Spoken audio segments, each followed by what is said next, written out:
नमस्कार, मैं doctor Shikha Khare, consultant dermatologist at Shri Ram Singh hospital Noida. क्योंकि अब सर्दियां आ गई हैं तो सर्दियों के साथ ही हमारी स्किन और बालों की काफ़ी समस्याएं शुरू हो जाती हैं, जैसे कि हमारे स्किन और बाल काफ़ी रूखे और बेजान हो जाते हैं। इस सर्दियों की जो हवाएं होती हैं उसमें नमी की काफ़ी कमी होती है। तो आज हम डिस्कस करेंगे कि हमें क्या रूटीन रखना चाहिए डेली, ताकि हमें ये सब प्रॉब्लम्स काफ़ी कम फेस करनी पड़े, हम इन्हें कैसे अवॉइड कर सकते हैं। तो नंबर 1 बात, सर्दियों में हमें एक्सट्रीम ऑफ टेम्परेचर, बहुत ज़्यादा ठंड और बहुत ज़्यादा गर्मी, इन दोनों से ही बचाना है। दिन की शुरुआत करेंगे हम नहाने से। नहाने के लिए हम बहुत गर्म खौलता हुआ पानी भी इस्तेमाल नहीं करेंगे, ठंडे पानी से तो हम नहीं नहा सकते। तो नहाने के लिए जो हमारा पानी का तापमान है वो नॉर्मल या हल्का सा ल्यूकवार्म हो सकता है। नहाने की जो समय की अवधि है वो हमारी शॉर्ट होनी चाहिए, 2 से 5 मिनट नहाने के लिए काफ़ी हैं सर्दियों में। और नहाने के लिए जो साबुन होना चाहिए वो हमारा माइल्ड होना चाहिए, बहुत हार्श एंटीसेप्टिक साबुन का इस्तेमाल हमें नहीं करना है। यदि और आप बाल धोने के लिए भी माइल्ड शैम्पू का इस्तेमाल कर सकते हैं। यदि आपको डैंड्रफ है तो फिर आप एंटी डैंड्रफ शैम्पू का इस्तेमाल करेंगे। हमें कहाँ कहाँ साबुन लगाना चाहिए, डेली हमें पूरे बॉडी पार्ट्स में साबुन लगाने की ज़रूरत नहीं है, लेकिन हम एक्सपोज पार्ट, जो पार्ट हमारे खुले होते हैं जैसे कि हाथ, पैर और मुंह, यहाँ पे डेली साबुन लगाएंगे। और जिन पार्ट में पसीना ज़्यादा आता है जैसे कि छाती के नीचे, बगलों में, जांघों में, यहाँ पे हमें डेली साबुन से सफाई रखनी चाहिए।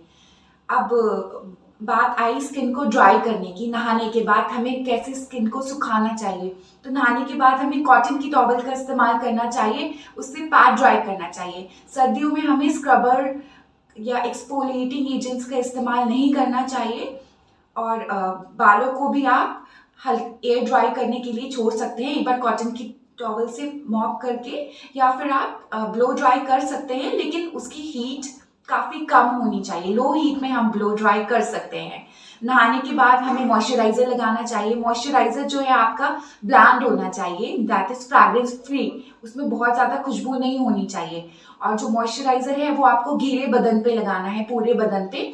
जब हम गीले बदन पे मॉइस्चराइजर लगाते हैं तो वो 4 गुना ज़्यादा काम करता है बजाय कि जब हम सूखे बदन पे लगा रहे हैं। तो पूरे बदन में सर्दियों में हम मॉइस्चराइजर लगाएंगे और बालों में हम कंडीशनर का प्रयोग करेंगे। शैम्पू के पहले भी हम कंडीशनर का प्रयोग कर सकते हैं और शैम्पू के बाद में भी हमें कंडीशनर का प्रयोग करना है।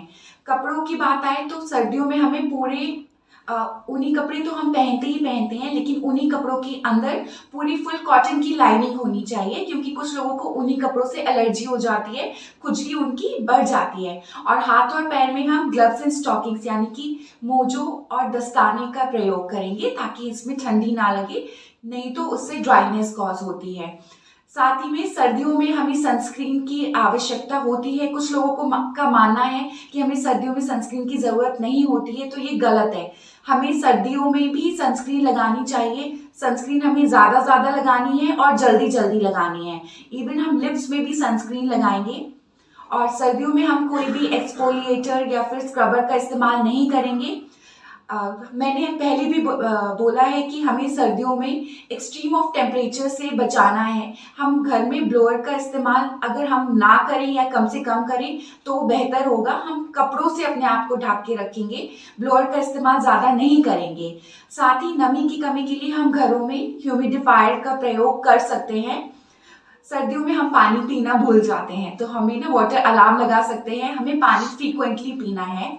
और डाइट जो है वो हेल्दी रखनी है। सर्दियों में आप हरी सब्जियां, गुड़ का प्रयोग कर सकते हैं। जंक फूड कम रखिए, लेकिन डाइट हेल्दी रखिए। और सर्दियों में आप एक्सरसाइज करें। तो ये कुछ चीज़ें हैं जो हम करें तो हमें सर्दियों में स्किन हेयर की प्रॉब्लम कम होगी। Thank you.